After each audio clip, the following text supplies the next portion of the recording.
Now, this is a video I'm definitely going to get some interesting comments on, and I'm probably going to get in trouble from every single side of the debate. But bear with me, because this is an interesting one. Because you see, speaking as a naval historian, who did my PhD on the development of naval aviation in the 1920s and 30s, how carriers and aircraft were developed by the various different services. It ended up being just on the Royal Navy, but I did all the research on the other navies. It's just that it got a bit long. Even on the Royal Navy alone, it was 110,000 words. If I added in the USA section, the Japan section, and the French section, let's put it this way, it would have been quite a bit longer.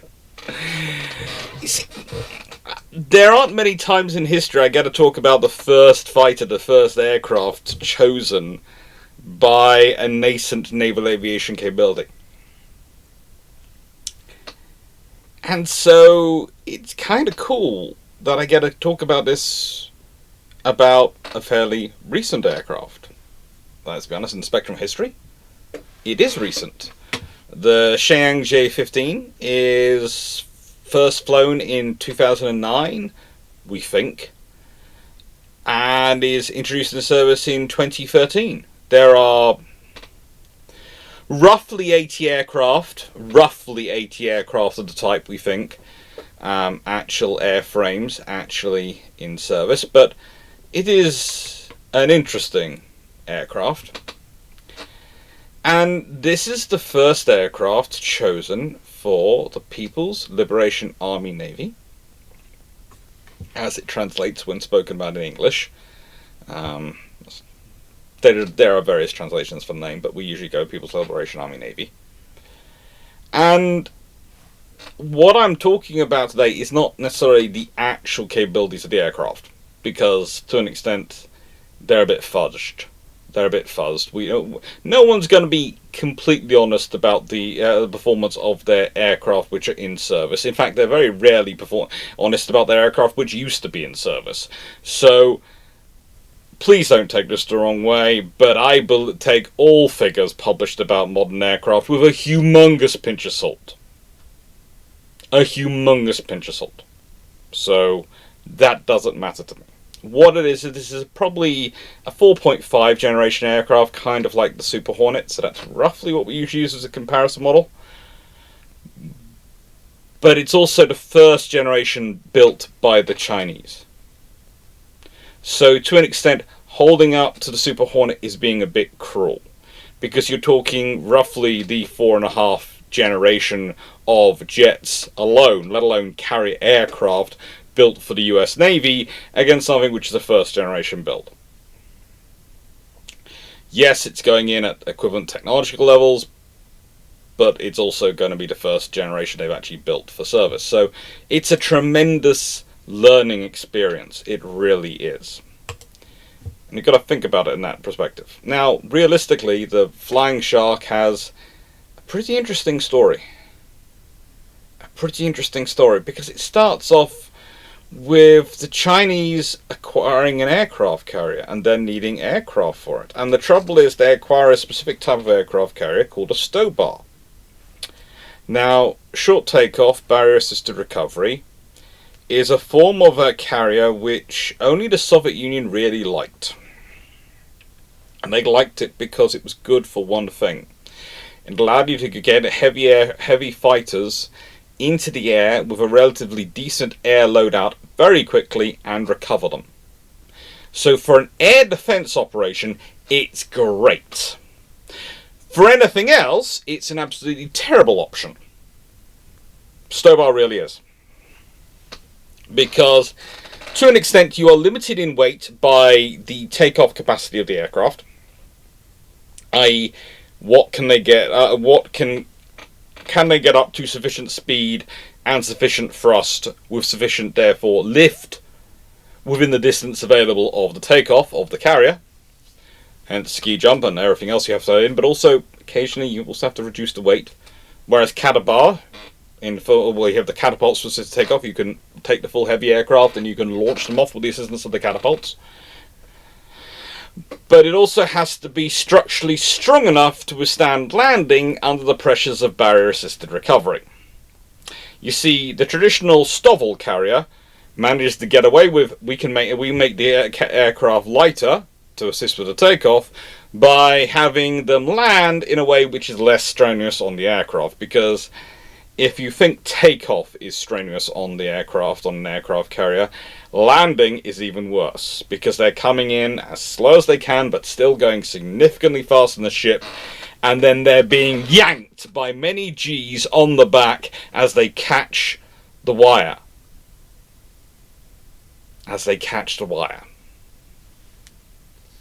And you have to design quite a heavy-duty airframe to resist what is basically a controlled voluntary accident that is known as landing on a carrier under counterbar scenarios, or barrier-assisted recovery scenarios. So, yeah, this is a choice. But honestly, the Chinese really didn't have many options. They want to try and get something into service as quickly as possible.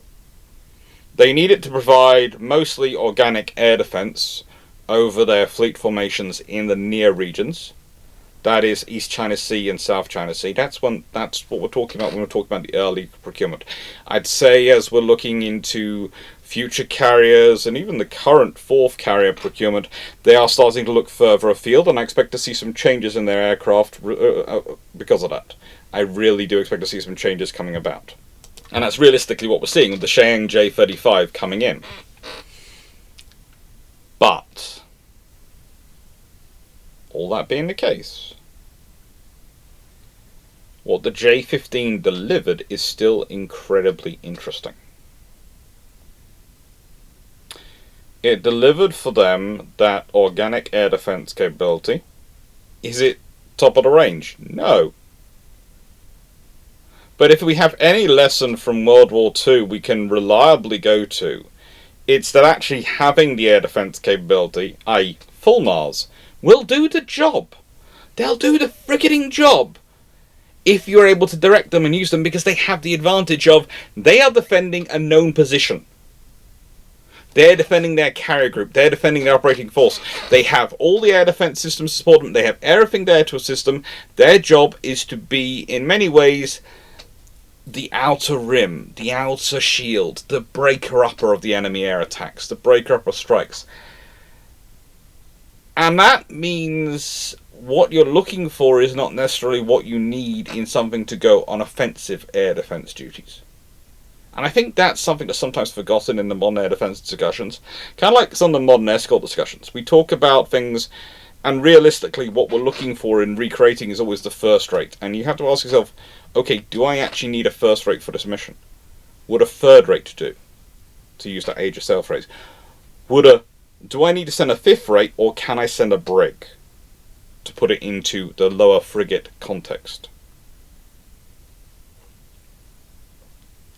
And that's a hard one in the modern conversation.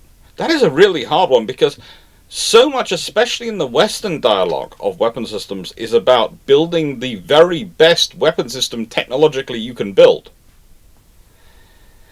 The trouble is, building such a high-tech system makes it very difficult to produce in large numbers without a huge amount of work on infrastructure and industry to support it. All of which, especially in a just-in-time logistics economy, is something which can be very easily disrupted. Now, saying that, do I think the J-15 was a third-rate option for the Chinese? I don't. I think it was probably the first rate of what they could build themselves at the time. I really do. And to be honest, I'm never surprised about which corporation it comes from, because basically the Chinese have one corporation which is steeped in aircraft construction. And it really is steeped in jet and fighter construction. That's the Shenyang Aircraft Corporation, which is part of a subsidiary of the Aviation Industry Corporation. But I would like to point out that Shenyang, they have been around a while. They were founded in 1951. They produced the J-2, which was the Chinese version of the MiG-15. And they consistently worked on producing Chinese versions of Russian equipment for a very, very long time. Right up until you got to the J-11, which was the Chinese version of the Sukhoi Su-27. But they'd also produced before that the Shenyang J-8, which was their first indigenously developed fighter aircraft. Yeah. And they keep working on these things. But since the J-11, all the aircraft which have come from that up to the J-35 have all been, whilst they certainly do share characteristics with some foreign aircraft, have been very much indigenous programs. Now, what do I mean by that? Well, one of the things that often comes up is you'll hear people talk about, oh, well, they're copying this from this nation and this nation. And honestly, don't take this the wrong way, but that's nothing unusual. In fact, throughout history of technology and development, nations have copied stuff from other nations when they've seen a good idea, or they've had congruent development and come to similar solutions. The trouble is, even in periods when we're talking about, let's say, Britain and Germany in the run-up to World War I with the naval race, they look at each other's work sometimes, and sometimes they try and copy the other. They never get it exactly the same. This despite the fact that the Germans were buying Parsons turbines off the British, and the British for quite a while were still buying detonators for their shells off the Germans and all those things. They had a very similar industrial base, but because they have different strengths and different capabilities, how they approach the task would still be different. There would still be some cultural differences. So, a copy is never a true copy. It is a facsimile, but not a copy. It is a version thereof, maybe, or is an homage. It is not a copy, not an exact one.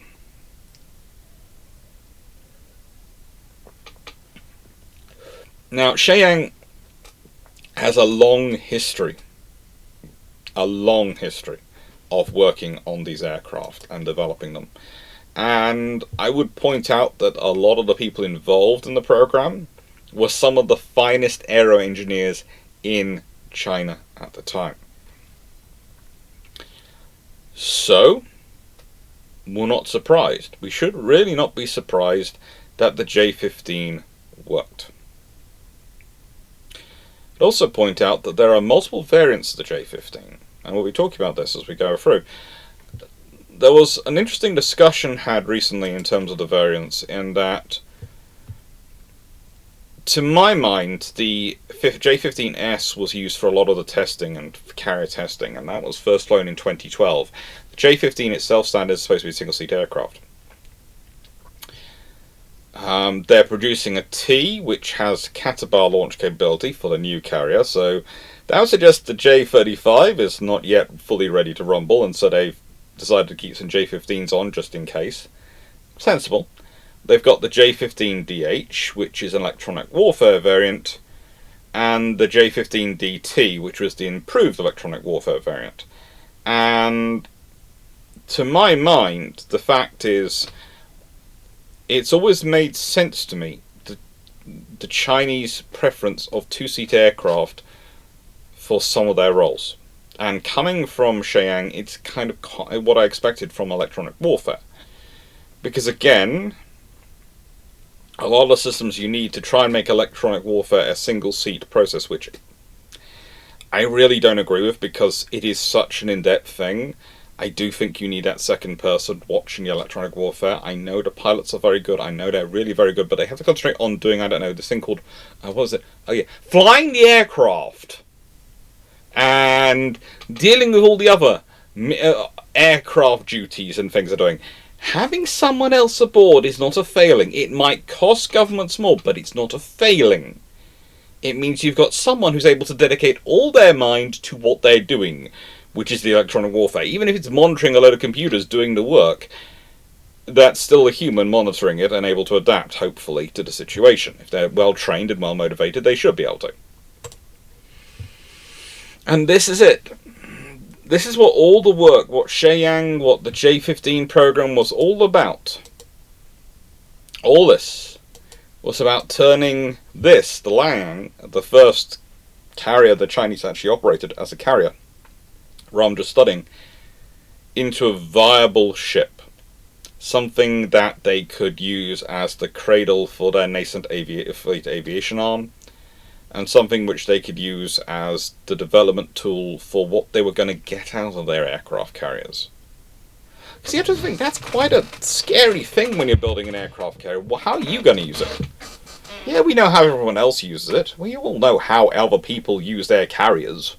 It's very easy. You can read a history book, you can read a dozen of them, and you can learn how others use their carriers. But that isn't what you want. You want to learn how does a carrier going to fit with you, with your strategy, with your concept of operations, with your doctrine. That's the thing about all these weapon systems. Just because a weapon system is a great idea doesn't mean it's a great idea for you. Does it fit with your needs? For example, if Switzerland went out tomorrow and bought an aircraft carrier, I would be sitting there going, as much as I love carriers, why the frigate are you doing it, Switzerland? What use is it for you? Realistically, what can it help you with? If you stick an aircraft carrier on Lake Garda, it ain't going to help anything. It really isn't. So, you've got to think about these systems, and even once you get them into service, you've got to work out, well, has this worked for us? Because that's the first thing.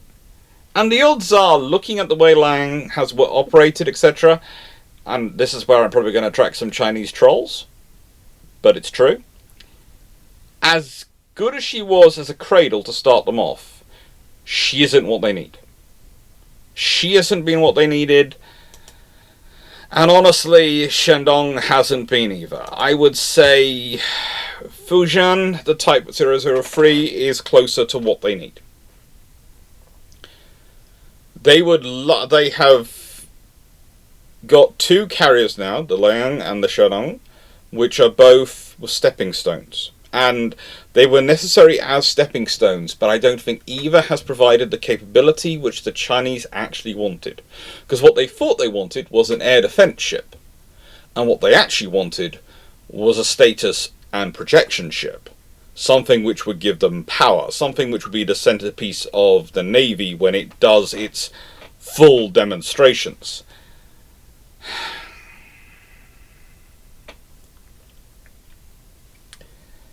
It's an interesting time for China. It really is. I have to say myself, I'm looking forward to when they have a carrier named the Zheng He.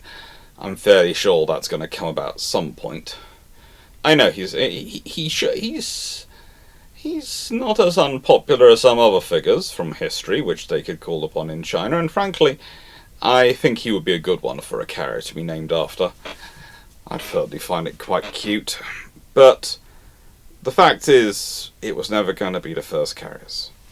It was never going to be the first carriers that they were going to name this and give that name to. Because this was not that. This was a defensive carrier. This was a bulwark to the nation state. This was a bulwark to their defense in depth.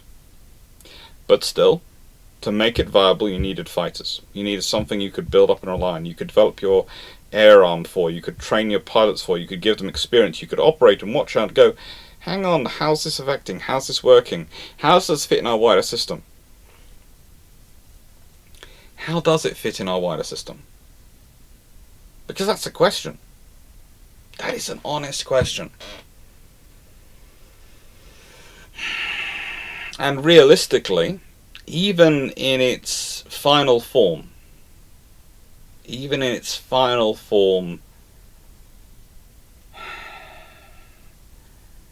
I'd say this is a carrier which has needed far more capability than it was originally provided with, in terms of the aircraft. And it could only ever have a certain amount, because again, the reason the Soviet Union were designing, they were designing their carriers to defend their bastions. That's what their carriers were for. They were about defending their bastions. Occasionally reaching out a bit, but mostly defending their bastions to protect their ballistic missile subs and to protect their internals from attack by NATO naval forces. The thing is, the bastions are a far more localized, less exposed area than the South China Sea, than the many lines on the map that the Chinese claim. And honestly, they're not even realistically the tools you need for supporting operations like Taiwan, should you wish to do that. Which I would really not recommend. As someone who teaches amphibious warfare and has studied a lot, there are definitely easier places to take. That is not a good option. Don't do that. Just don't.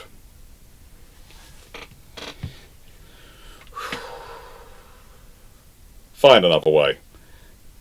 Preferably one which doesn't involve you losing quite as many troops as that operation will most likely cost. But it's shameless book plug time. So reach the middle of the video. So shameless book plug, the part where I say thank you for liking, sharing, subscribing, helping the channel grow, all that stuff, and I shamelessly plug my book. More are coming soon. And when I give a little bit more context to what I'm doing today, because theoretically key series, whether it's key aircraft, key leaders, or key ships, should be 25 minutes long. You can check them. I'm not sure if I've ever achieved 25 minutes. Might have done. I have a vague memory I did once upon a time achieve a 25-minute video. It was a long time ago. Anyway, leaving that to one side, and how do I put this? My particular area of teaching is war studies. So I use history to try and look at warfare events and try and learn from it so we don't repeat the same mistakes we've done in the past. And hopefully make better decisions. Hopefully. There is that old joke of, well, those who study history are doomed to watch those who don't repeat its mistakes. But, you know, I have also petitioned for the right as a historian to be like the academics are in some countries, equipped with a sword. In my case, I requested a battle hammer so that I could whack people on the head for repeating the mistakes, because then I could give them a very physical and personal experience of the pain of those mistakes so they don't do it again. I don't think I'll ever be allowed this, but I keep sending in the petition. I think all historians should be allowed in the UK to carry war hammers. Not just Warhammer, the very nice model series, actual war hammers. Proper ones. You can bash people on the head with. Anyway, leaving that to one side, and the idea of knocking history into people's heads onto one side, it's tempting as it might be. This video is, of course, about a relatively recent aircraft, as I said at the beginning, which might seem strange. But as said, it's how many aircraft can I talk about are the first of a nation's development of naval aviation. There aren't that many, and this is what to me has always made the J-15 interesting. What capabilities it had, what capabilities it might have had, what capabilities it's claimed to have had, and how they've pushed its development forward. And I think one of those things which I'll be talking about a lot as we get into is the electronic warfare aspect, because to me that shows how important it is to the Chinese way of war that they're using precious airframes aboard their carriers for electronic warfare. That being said, let's talk Sukhoi Su-33. Now, this is the aircraft which theoretically starts the whole J-15 story, the Su-33, but well, it was manufactured 87 to 99, that's 1987 to 1999, and there were roughly 50 built. 50 airframes. So in other words, there are roughly half as many airframes of this as there are of the J-15. And this was developed from the Su-27. To be honest, the J-15 can be argued to be developed almost as much, I would argue, from the J-11, which was the Chinese version of the Su-27, as it is from the Su-33. And it starts off with T-10K-3 in 2001, an unfinished prototype, which was acquired by Shenyang from Ukraine. They studied it a lot. But let's be honest, it's an unfinished prototype. Unfinished prototype. The Chinese were also seeking to buy Su-33s from the Russians on multiple occasions. In fact, they were even trying to buy them as late as probably 2009. There's a debate as to whether they might have made some movements in 2010 as well. But they collapsed. The negotiations collapsed. Primarily because it was found that the Chinese had already violated some intellectual property agreements in the development of the Shenyang J-11B, aka their equivalent of the Sukhoi Su-27SK. They're already doing it. Already doing it. Anyway, there are many debates over this particular one, over how they change it, but honestly, I would say one of the problems is that for the Russians to supply them, they'd have had to reopen their production lines, and the Chinese didn't want to pay Russia to reopen production lines and employ Russians when they could employ Chinese. They wanted the designs. And this is one of the reasons why the Chinese end up working on their own systems, because they want to employ their own people, they want to create their own industry, they want to build their own capabilities up.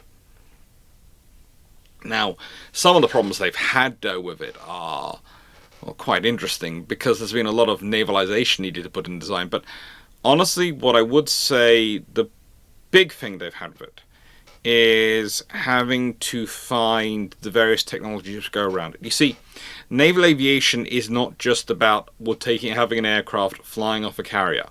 No, we have an aircraft which has got to operate with all its systems, electronics, mechanical, hydraulic, in a heavy salt environment. Please note, the sea is full of salt water. The air around the sea is heavy with saltwater humidity. It's all the particles everywhere. There is corrosion, there is spray, there is this liquid trying to get everywhere, and it wants to dissolve your equipment. Look, the joking to one side, I'm quite serious. Navalization of designs of aircraft, of engines and systems to actually make them work at sea is a major process. And realistically, what the Chinese were really seeking from the Russians was that idea, that technology, to bootstrap their own capabilities in that area. Yes, they have some ideas on how to do it, but when it comes to aircraft, when it comes to the very fine bits like turbine blades, etc., that is a whole skill set. There is a reason why naval aircraft are always more expensive than land-based ones, and that's because they are designed to operate in these environments as an ongoing feature. And by the way, when land-based aircraft regularly have to operate in close to the water, let's say, low level over open ocean, yeah, the maintenance they have to go through is exhaustive.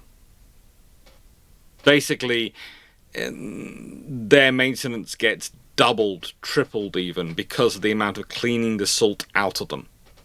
The effect the salt can do and the damage the salt can do on their engines. If you ever want to ask maintainers what has been some of their worst experience on things like the F-15 and the F-16, etc., ask them what they've had to do to those aircraft after they've done maneuvers, let's say lots of operations and maneuvers in exercise which was taking place over ocean, over seas, as in the liquid, not just territorial difference. And they will look at you and go, yeah, because that's a lot of scrubbing. That's a lot of climbing into places and scrubbing to get the salt out of there. By the way, if you want another example, if you have solar panels, you should clean them regularly with neutral water, i.e. water which is basically had everything taken out of it, so it's pure, to get the salts that come down with the rain, even all the dried residue that comes down with the rain off them, and that's what you get on land. At sea, it's a lot worse, and that stuff can cause all sorts of trouble. But yeah, it starts off with the Su-33, and if you look at this design and then you go back and look at these earlier designs I've shown you, well, there's a lot of similarity going on there, isn't there? But there again, just because something is similar on the outside in packaging doesn't mean it's the same on the inside. It can be very different on the inside. And what I would say is both these aircraft are designed for similar roles to operate off, well, the same style carrier. Because Liaoning is the sister of the, thankfully now hopefully gone and being laid to rest, Kuznetsov. She needed it. She deserved it. She hadn't been well treated. But that brings us to the design development, the actual design development of the J-15 itself. Now, the airframe of the J-15 is definitely a structurally reinforced airframe. It is one of the more obvious things you can tell when you start looking into this aircraft stats, because, well, she don't be a light birdie. She has an empty weight of 17,500 kilograms, i.e. 17.5 tons. Maximum takeoff weight of 33,000 kilograms, or 33 tons. Or if you prefer your measurements in imperial, well, the empty weight's 38,500 pounds, and the maximum takeoff weight is 72,750 pounds. So yeah, with the ability to carry nearly 10 tons, 200 kilograms less than 10 tons of fuel. That's 21,600 pounds she's able to carry. Top speed, Mach 2.7. She is built for speed. She's built for carrying a lot of weapons with 12 external hard points and a capacity to 6.5 tons, including a lot of missiles. And that's the key thing they are built for. They are built with this idea in mind that they are going to be these air defense aircraft. Now, I would say that over time you have found some very interesting reports. There's a whole debate going on between the various experts involved in development as to how they exceed or don't exceed their various counterparts. And basically the answer would seem it's probably not quite what they're trying to portray it as. One noted designer involved, well, said that the aircraft's weak points were its Russian engines, which are less powerful than that of others.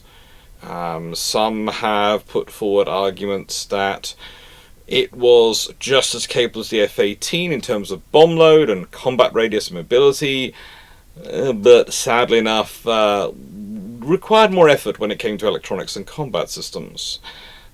Yin Zhu, a rear admiral at the time, stated that the J-15's air combat capabilities were better than the Super Hornet. However, its ability to attack land and sea targets was slightly inferior. And there are even claims as electronic air equipment meets those of a 5th generation fighter. But seeing as we normally use these days to define generations the capabilities which the Americans use to define their generations, because it just makes life easier, and they are the benchmark Air Force, the benchmark Navy, the benchmark Naval Air Force, for everyone at the current time, just as before them the Royal Navy were the benchmarks, and before the Royal Navy, well, for a while it was the French Navy, before that it was the Dutch and the Spanish Navies, and it gets interesting when we start going back to looking benchmark forces, but okay. So we define it and compare it to the Americans. The reality, I would say, is that this is an aircraft which has got very good capabilities for what the Chinese wanted to do. Do I think in any way, shape, or form it matches in equivalent to the F-18 in terms of its internal bits, i.e. its electronics, its sensors? Probably not. And those are the bits which allow it to be really flexible when it's attacking things. And why do I say that? Is it egotism? No. It's simply, this is the first generation. And if I was designing my first generation of carrier fighter, and I was going to edge on providing something which was really super capable technology, or really reliable technology that's going to withstand those impacts of those controlled crashes known as counter-bar landings, bar-assisted recovery, and I wanted an aircraft which wasn't going to break down every 5 minutes and make me look like I was a terrible nation, which is more important? Something which has the latest and greatest electronics, or something which is going to keep working enough and not embarrass me? I know what I'd pick. And that's experience. That's learning things people aren't going to write down and share. It's also learning kind of stuff which is not written down in ways you can access it by other means. You see, one of the things that comes up a lot in naval history, in ship design, in aircraft design, is cultural memory. For a long period of time, and it still is debated this day, how much rope is a standard amount of rope? How much? You see, the Royal Navy has this great phrase, and so do many other navies in their periods, of the standard amount of rope. The thing is, the standard amount of rope had been defined for so long in the age of sail that people don't write it down. Everyone knows what you're talking about. Everyone knows what the standard amounts of ropes are for each size of ship. It's not written down. And the original writings of it being written down, well, they were written down when the ships were smaller and had less complicated sail systems, so they must have needed more rope, and we know they needed more rope. But they don't write down by how much they change it and how they define it, because they don't need to, because everyone knows what a standard amount of rope is. Everyone knows. So this is not something you can easily find out by other means. And it's the same when it comes to aircraft design, especially for things like carrier operations, because, okay, what is the level of shock absorption you need for a radar system that's going to be involved in this on this aircraft? And how do you work it? And what do you lean on? Do you lean on it being a better shock absorber? But that could cause issues in flight.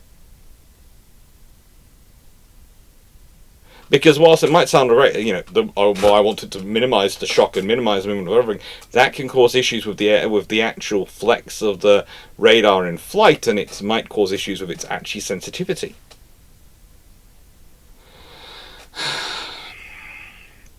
And there are a myriad of other issues, which are a whole lot of engineering and stuff which I would prefer to leave to an aero engineer to explain and get into. But realistically, therefore, this might be a 4.5 generation aircraft, but it's also their first generation carrier aircraft. And the nation they seem to have had the most access to, and the nation which has the most experience operating a STOBAR platform, is Russia. And let's be honest, the Russian Su-33, which is based on, and when I say based on, as I said, it's one of the starting points, but it's not the whole source, not a straight copy. Well, that's their source of information for aircraft to operate from this type of carrier. It's not considered the best aircraft in terms of its reliability and operational capabilities. It's a good aircraft, but in terms of reliability, as in it just sustaining operations, and therefore the operational capabilities it brings, it's known as an aircraft which has a tendency to be a hangar queen. And curiously enough, that's one thing which It's not something you hear a lot about the J-15 being. The J-15 is not considered a hangar queen. By all the sources I've talked about, it's considered to have a very good, especially for a first generation of naval aircraft, maintenance record and serviceability record. And that suggests to me that probably the designers, when they were designing it, how do I put this politely, emphasized heavily on its being serviceable, rather than necessarily being cutting edge. And I think that's why we get some of the contradictions we do in the statements coming out from Chinese officials, because they don't like to, because no one wants to admit their aircraft is, and they say, well, yeah, we were designing an aircraft that wouldn't give us egg on the face by us ending up at sea with no aircraft, because, you know, no nation has ended up in that situation and, you know, and not had and looked great, have they? Royal Navy. I know, I had to say it, because otherwise people would just point it out. Yes, we've had issues with our F-35B procurement, because our governments have been insane when it comes to defence over the last 30 years. Let's be honest, they believed there was this wars of choice doctrine, and I'm not getting into that, but that explains the entirety of the procurement sagas we've had from about 1990 onwards. This wars of choice doctrine. Wars will only happen if we choose to fight them, so therefore we don't need to procure as if we might be caught of our unprepared, because we'll always choose when to fight them, so we'll be able to choose to get our forces prepared to fight them. This is one of the reasons why I'm doing China. They have many issues with their procurement, but they do not have the wars of choice doctrine, and that calms my soul occasionally. That calms my soul. Now, the interesting thing with the design development is that takeoff weight of the J-15 depends on where they're launching from and the carrier speed, i.e. what they can launch from. The waist position they can launch from on the Liaoning and Shenyang has a runway length of 195 meters, but can only launch a single aircraft at a time. The forward positions are a length of 105 meters. Now, my theory for that is quite simple. The 195 meters, that's the strike route. That's the strike. We're loading up for a strike operation. We're taking off heavy ordnance. We're going off that way. That's it. The 105s, they're the air defense. It fits with all the information, it fits with all the evidence, and it's a fairly sensible and straightforward approach. The fact that there is some debate over this just seems to me to be weird. I saw someone trying to say, no, that was the long one's the air defense one, and I was going, I think possibly what might be confusing people is there might be a tendency to load a third aircraft into that position, because you launch the first two and then before manoeuvring everything else in position you launch the third one, and so that gives you 3 aircraft off. And I think that would be a natural air defense cycle to do, to maybe launch a group of 3 aircraft rather than your normal pair, if you think you're facing a slightly greater threat and something you need to get aircraft into the air as rapidly as possible. But yeah. When it comes to their development further on, well, they did its first takeoff from a ski jump on land in 2010. And in 2012, they took off from Liaoning. As possible, it was, as I said, it was a twin seat. And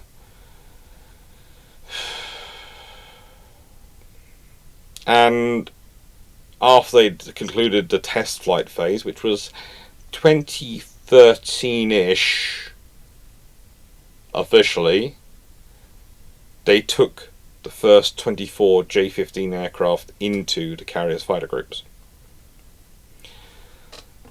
But I would say the interesting thing is that, to me, is that by 2016 they had a new prototype in service, the J-15T, and they're developing things, and also that's when the electronic warfare variants start to come in.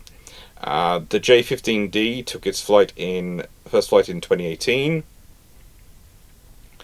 and they keep producing these to provide themselves with better strength. And actually, if you can tell the J-15Ds, the electronic warfare variants, from the fighter standard variants because they're two-seater. So pick out the D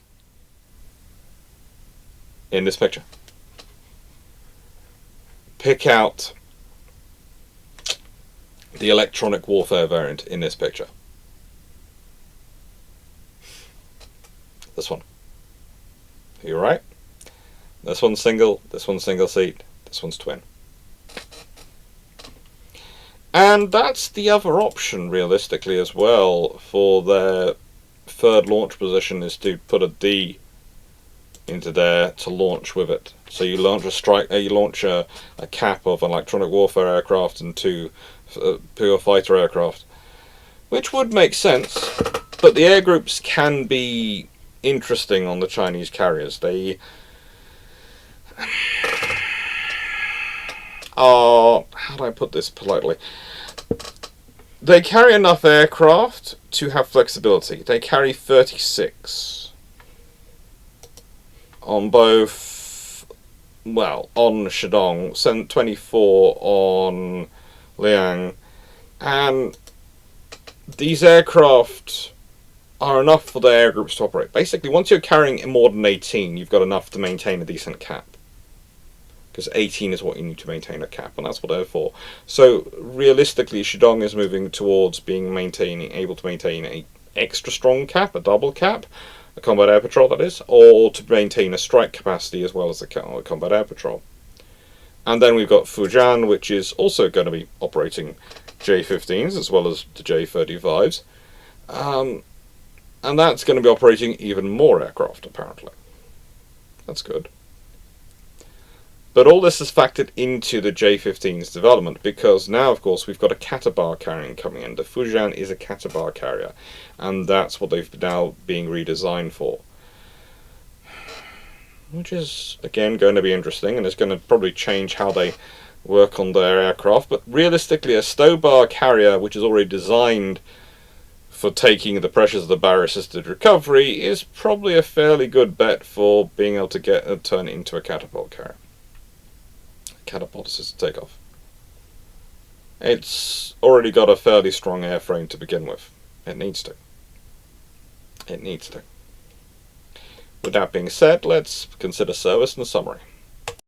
Now, the service for this aircraft has been interesting, but it's about developing a whole service. It's about developing the future of Chinese naval aviation, not about war operations. Carrying on the development and growth of the Chinese naval aviation capability from a single carrier to 2 carriers, now 3 carriers. From a tiny cadre of pilots to a fairly decent sized and growing force. Realistically, it is easy to write off the Chinese Navy. It is. When we compare them in some of the tech capabilities and some of the standards, and we compare them to navies who've been doing this for 4, 5, 6 generations of aircraft. But that's foolish. You see, yes, the Chinese don't always have the greatest capabilities, and yes, you can argue that they take some of the shortcuts in development by grabbing as much information as they can from other people. But that's not necessarily a stupid thing to do, is it?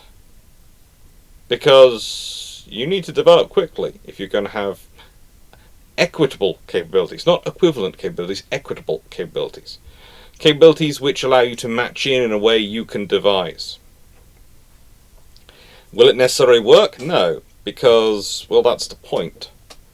See, you might be smart, but your opponent's also smart, and it's war is ultimately not just a trial of strength, it's a trial of wit, of brain power, and of ability to discern and understand your opponent and what their intentions are and what your intentions are. But, saying all that, I think they made the right choice when it came to the J-15.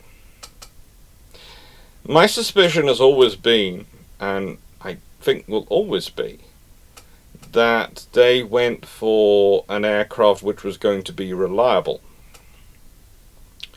was going to be useful. Was going to allow them to build up their capabilities and find out what they needed and what they wanted from aircraft, rather than trying to design something which would have been at the very edge of their ability to build, support, and sustain. And that's smart. That's smart. And ultimately, I suppose I think that's smart because I remember reading through the various papers about the Royal Navy taking decision in the 1920s and 30s when it was faced with the aviation situation which was, especially when the treaty systems, would we rather have a lot of aircraft but not be able to use them because the carrier gets quickly destroyed and then we've lost the aircraft? Or would we rather have maybe slightly less aircraft but a more survivable carrier so we can use them? And realistically, it's the Royal Navy looking at strategic situation thinking, well, we have to. The options of us fighting are going to be the other side of the world in the South China Sea and East China Sea, working our way from Singapore to Japan, because they're a major threat, or the Mediterranean versus the Italians. For most of the 1920s and 30s, those are the two big risks. And we also need to have carriers able to operate around the world in case we're dealing with surface raiders or other threats in the Indian Ocean, the Atlantic, all these things. At a certain point you go, well, we want an aircraft carrier which is easy to repair and easy to maintain, an aircraft which are easy to repair and easy to maintain at a long way from the UK. Aircraft carriers and aircraft which could be trapped to the other side of Italy in a Mediterranean war, i.e. have to get round to the UK by a safe route, to have to go out through the Suez Canal, round Africa and back to the UK, not just straight through the Mediterranean. Or ships which would be sustaining in the Far East, where their supply route would be down to Singapore, across the Indian Ocean, through the Suez Canal, through the Mediterranean to the UK. Under the best circumstances, unless you're doing Italy as well, then it's down to Singapore, through the Indian Ocean, round the Cape of Good Hope, up the coast of Africa to the UK. That's a long supply route. That is a long logistics route. And once you start viewing their decision-making process through that, once you read that, suddenly a lot of the decision-making process makes a lot of sense. Yes, the aircraft might not be individually as capable, but ultimately it's better to have aircraft that can do their job than not have aircraft at all. And I think that, to an extent, when we start to look at China and some of the decisions they've been making in their procurement over the last 20 years, I think that's where they've gone a bit. They've gone a fair bit with some of the systems they procured of, it's better to have something that can do the job. Maybe not the best in the world, maybe not the finest artisan electronics in the world, but can do the job. And have enough of them available to do the job, than have nothing at all.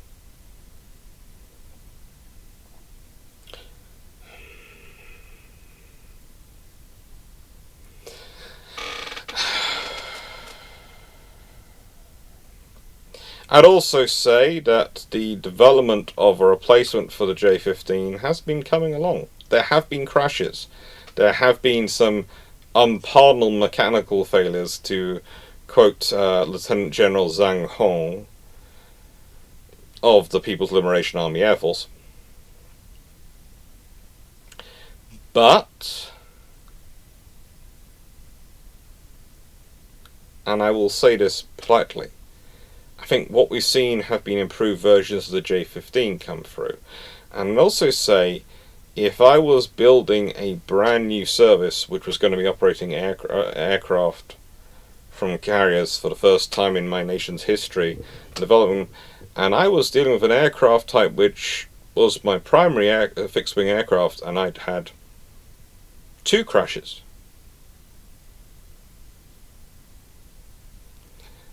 I'd be extremely satisfied with that. I think they've had more, but still, For a first generation of carrier fighter,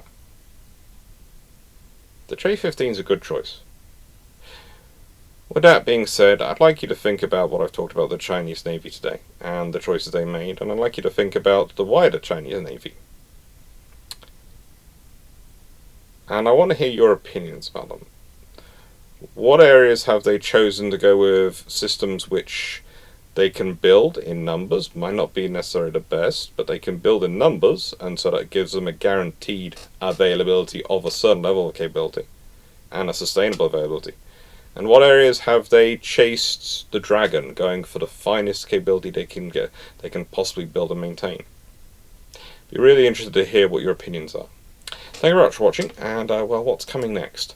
Well, next week is going to be the Battle of Lepanto, Alliances of Command. It's a fun one. Thank you very much for watching. If you like the video, please do like, share, and subscribe. And as I said, this is not my normal topics, but I like to do sometimes use a historian's eyes on modern events because it can be interesting. Take care, and hope you enjoyed.